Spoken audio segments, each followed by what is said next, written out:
Hello everyone, welcome back. I'm Andy Jarvis, as you know, and this is my technique archive. Today I'm just very quickly going to go over one, as you all keep asking me for it, which is the way that I wrap hands, or I wrap my hands with these kind of material or cotton wraps.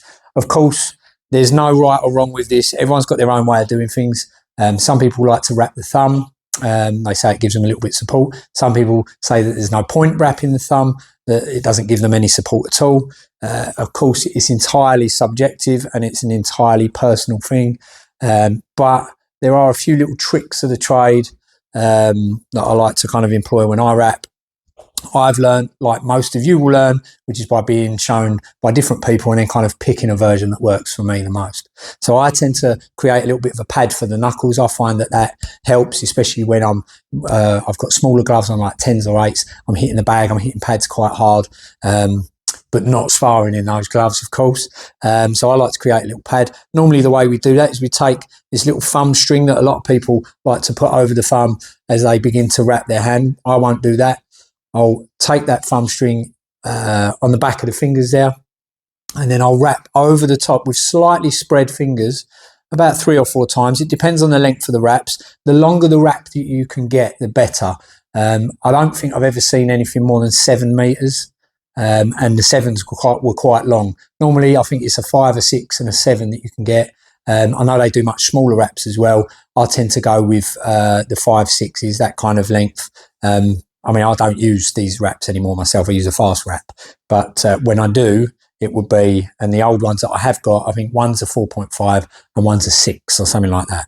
Anyway, so we wrap around the fingers 3 times in total. So we create a nice little pad when we slide that off. As you can see, you've got this little pad there. And then that goes on the back of the knuckles. I'm going to hold it with the thumb just to keep it into place, or in place.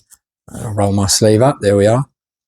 Whilst I then go over once or twice just to get that firmly where I want it. And I'm right on the knuckles there. I'm making sure I'm covering the little knuckle as well. That's probably one of the most important ones. And then I will take it over one final time and back to the wrist. I'll go around the wrist once, and then we're going to work our way from the outside in. So we're going to go to the little finger, the index finger, and kind of work our way in as we... I'll go out to the little finger there. We go out to in, over the top. It's not necessarily the most pretty way to do this, but it's more about functionality. Back around the wrist. Then we'll go around the index finger. And I'm always crossing over. I'm going in the opposite direction to whence it came. There you go, a bit of Shakespearean English there. All right, over the top. So we kind of go around the wrist. But you see, I'm not going all the way around the wrist. I'm just looping around the inside of the wrist there as I then search for the next finger in. And again, cross it over. These have been worn today by our lovely cameraman, Albin, who's filming me, calling you out, Albin, sorry. And then again, I'm going over finally the ring finger and just neatening that up there as well, over the back of the hand. And around the wrist. And this time, instead of continuing around the wrist, doubling up, I'm going to return to the wrist a little bit later. I do like wrist support, but the reason I do it like this, and it looks like this big jumbled up mess, is mainly because I like to keep the palm area and the thumb free. I don't like to wrap the thumb. Again, it's personal preference. You could at this point choose to go around the back of the thumb, change direction, maybe double it up, and then send it off around the wrist if you wanted to. But me personally, I now like to secure this. I do a lot of clinch work, so I like to secure this in place. I've got this padded region and I feel quite supported. And I've also created these little dividers in between the fingers because we don't want the metacarpals, which are those quite fine bones in the hand, to bang together too much. So in theory, this divide that we create keeps them separate to a degree anyway.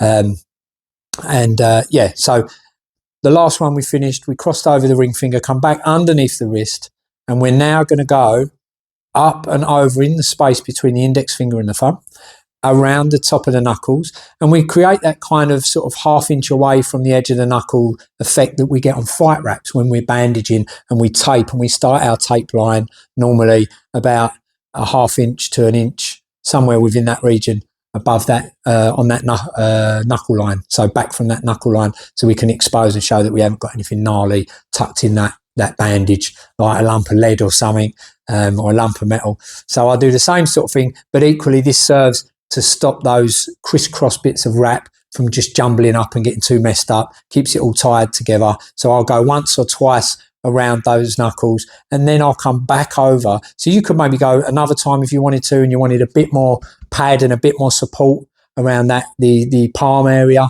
and around the knuckle area. Or you could, after that one wrap around the knuckles, you cross over in the opposite direction. So I don't know if you can see, we've got that one going that way, this one's coming this way, so we create that X, and now I'm going to wrap the wrist. And it is literally a case of working my way back, whilst I keep the arm fairly straight, fairly level, back down the wrist, all the way back to where the wrist starts to taper and widen up again. And I find that that stops the wrist part of the wrap loosening up too much. So that's about there for me. And then I've got a nice bit of support in the wrist. I've got a fairly neat wrapper across the top of the hand and across the knuckle, he says, as he's trying to neaten it up.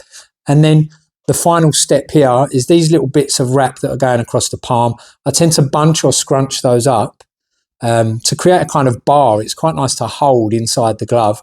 And equally, I'll scrunch up those little finger dividers as well. So you've got this kind of almost prefab mitt now that kind of exposes the hand, lets the hand breathe, the palm breathe. There's nothing impeding the thumb movement there. And equally, you've got this nice little grip, you know. So that there's a last little bit there, a bit of pad poking out. There's always something, isn't there? Wait, I'm doing a video. There we go. Perfect. No one saw that. We'll cut that. I'm only joking. But yeah, that's it. That's your wrap.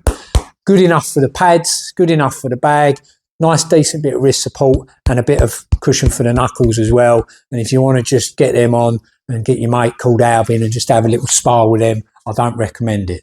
But yeah, that's it. Hopefully that helps. A lot of you have asked for this recently. So give it a try. Any questions, any problems, get in touch. You know what to do.